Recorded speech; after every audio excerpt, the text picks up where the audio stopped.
Former President Trump is slamming the investigation into the cocaine found at the White House. Watch this.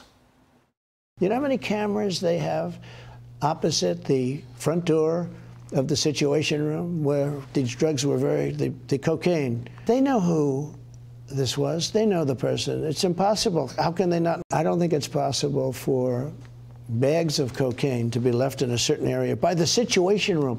The Situation Room, where you decide on war, where you decide on nuclear. It really is a head shaker, isn't it? And here's the headline: Cocaine Gate delivers another blow to our tanking trust in institutions. Joe Concha wrote it, and Joe joins me now. How can you wrap up an investigation in the most surveilled place in the world and have no suspects?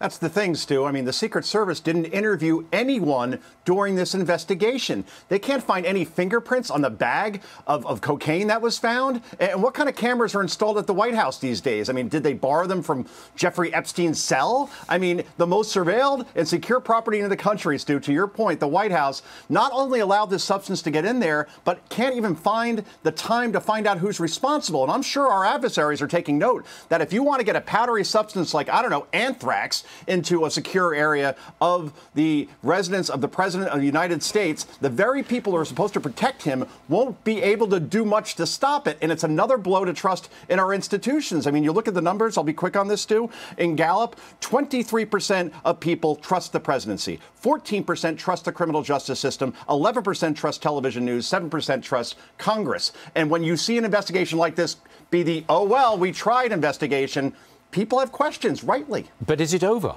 I mean, the investigation is over, but can it not be resuscitated in some way by somebody? Well, that's the thing, right? The Secret Service says we don't have the resources to interview the suspects that we believe may be involved here, and it goes into the hundreds, right? The problem is, that's not a good enough excuse. Then outsource it to the Department of Justice, to the FBI, to whoever you need to in order to continue this. Because, again, if this was anthrax, you'd think they would stop? Where's the videotape? You've got to have videotape of this. Who left the bag there? Anyway, I digress. Yeah. Tomorrow, Ron DeSantis is going to sit down with CNN's Jake Tapper. Rare interview. DeSantis, I think, wants to close the gap in the polls between him and Trump. Is going on CNN the way to do it, Joe?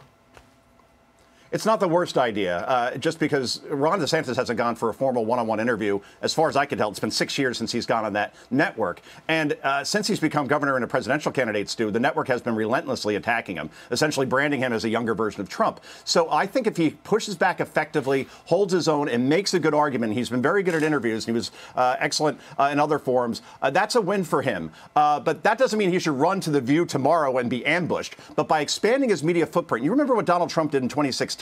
He went everywhere and anywhere, and that sucked out all the oxygen out of the room and taking away almost all the attention away from the other 16 candidates. So it could be a good thing. I think in the end, Stu, and I'll leave it here, the debate, the first debate, if Donald Trump shows up, that is his biggest moment to really make a move, because perhaps, just like in 2015, 25 million people could be tuning in. That will be his time.